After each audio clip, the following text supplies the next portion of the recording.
So last week I watched Morbius with the singular vision of finding out if this movie is as bad as people are claiming it to be.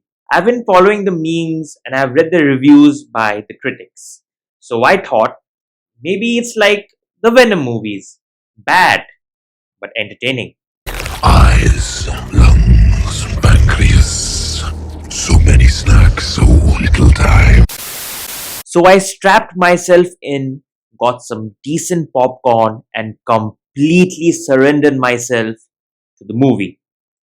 And I came to the conclusion that while the movie is underwhelming, there could be some legit reasons as to why people are hating this movie. Let's love each other, man. F the hate. So, welcome to Geekdom Forecast, and here are my 2 cents as to why everyone is hating on Morbius. And also, this is not a review. Wait a minute! Morbius is supposed to be the third installment in Sony's Spider-Man universe. Matt Sazama and Burke Sharpless finished the script in November 2017 and production only began in Feb 2019. November 2017, people. Spider-Man Homecoming came out in 2017. Until that time, there was no mention of any shared multiverse film which involved Spider-Man. Oh no! Which brings me to the biggest problem of this movie: production delay. Morbius is a victim of production setbacks.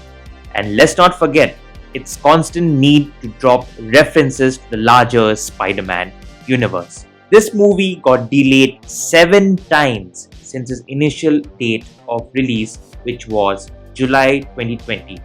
Of course, one can blame the pandemic for this, but let's not forget 20th August 2019, the day Spider-Man's future was up in the air in the MCU.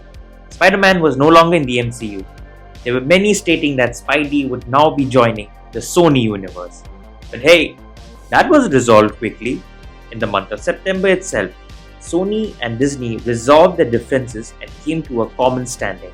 Spider-Man would again continue its journey in the MCU.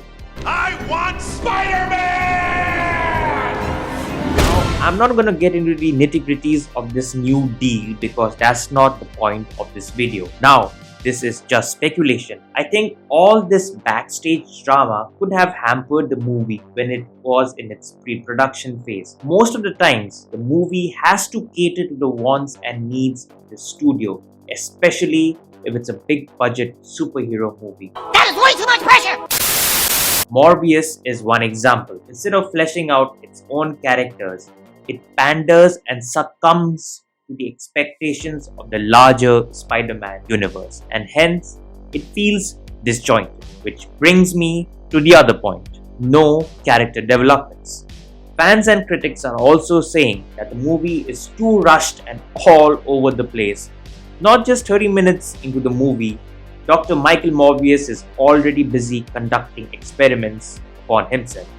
There's no waiting period for the audience to grasp and soak these characters. It just jumps from one point to the other without any resolution. And let's not forget Morbius' friend Milo. They made him the villain just so Morbius could fight someone in the climax. His motivations too are very one-dimensional. Their relationship reminded me of the relationship which Peter Parker and Harry Osborn shared in The Amazing Spider-Man 2. Albeit this one is half-baked. There is little to no character development for any character other than Jared Leto's Michael Morbius just doing things. And it's super disjointed. Long story short, no one could relate to any character apart from Morbius. Oh, you gotta be shitting me. Now let's talk about the other problem, and that is world building shenanigans. Having Easter eggs in every superhero movie is now the new norm. Everyone does it. This is my personal take on it. I don't mind it at all as long as the movie does not get hampered and is still able to maintain their own individual identity. However, a lot has happened or has happened in the MCU. We got a live action Spider-Verse movie. Yes, all three generations of Spider-Man and most of their villains. Okay. I'm Peter Parker. I am Spider-Man. Multidimensional reality and matter displacement. All real? Hello. I hope it's okay. I just came through this, just closed. Yeah. Peter Parker.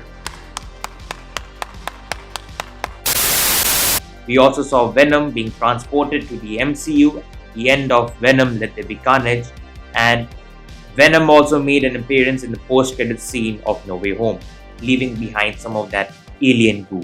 And before No Way Home was released, we saw Michael Keaton's Adrian Toomes, the first trailer of Morbius, followed by a shot of Spider-Man's poster graffiti in the trailer.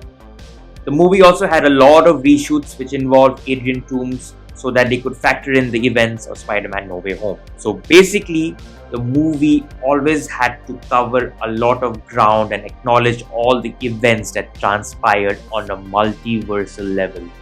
No wonder the movie focused more on world-building shenanigans rather than itself.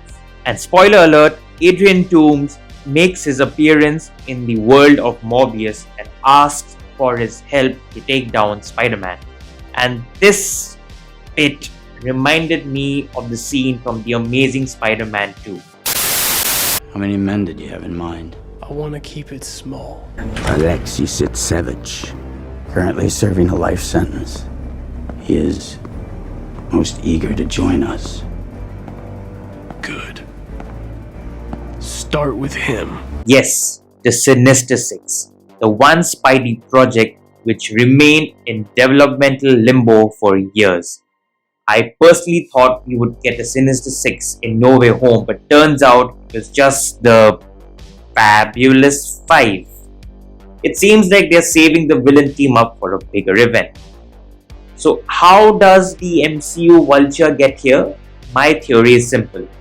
Just like the characters who knew Peter Parker is Spider-Man got transported to the MCU, maybe this Vulture too got transported to a universe where a version of Peter Parker does exist. I want that Spider-Man to personally be Andrew Garfield, and that would make more sense. These Sony characters will easily fit in Andrew's world. Oh, okay. I see what you did there. Herein lies the problem of the movie. People would just talk about the post-credit scene, and in my opinion, perhaps the most confusing post-credit scene ever. And where does this fit in the larger world of Spider-Man? No one knows. The focus has completely shifted from Morbius as a character, and it's more about what role would Morbius play in the grand scheme of things.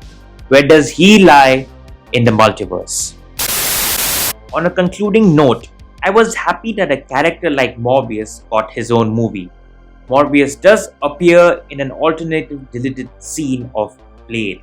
However, my first interaction with the character was in the Spider-Man animated series. In the animated series, I remember him having suckers on his hands so he could drain blood plasma from his victims.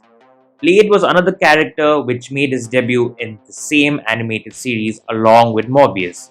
Morbius, just like in the comics, turns into a hero. The character Morbius in many ways is like Dr. Kirk Langstrom, who becomes Man-Bat in the DC universe. Both men are looking for a cure for their own physical ailments. They're trying to perfect their imperfections to the point of desperation. These men are willing to go to such great lengths to better themselves that they begin to lose themselves completely. They begin to lose their humanity. They are both humans who later turn inhumans, creatures of the night, absolute terrors.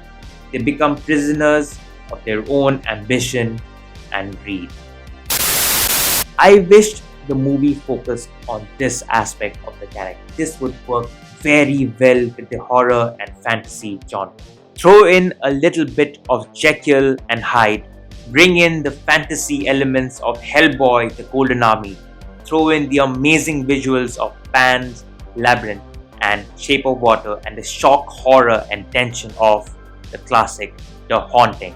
And voila, you've got the perfect Morbius movie. I am in no way bashing the efforts most of these people have done to get this character on the big screen. I just don't want a amazing Spider-Man 2 treatment when there were so many characters that the sequel never got made and that universe was left in limbo. So I hope they learn from things, Sony learns from things, and hoping we get an excellent Kraven the Hunter movie. Alright guys, that's it for today. If you do like what we are doing, do like, hit subscribe and do share. This is Ren, signing off.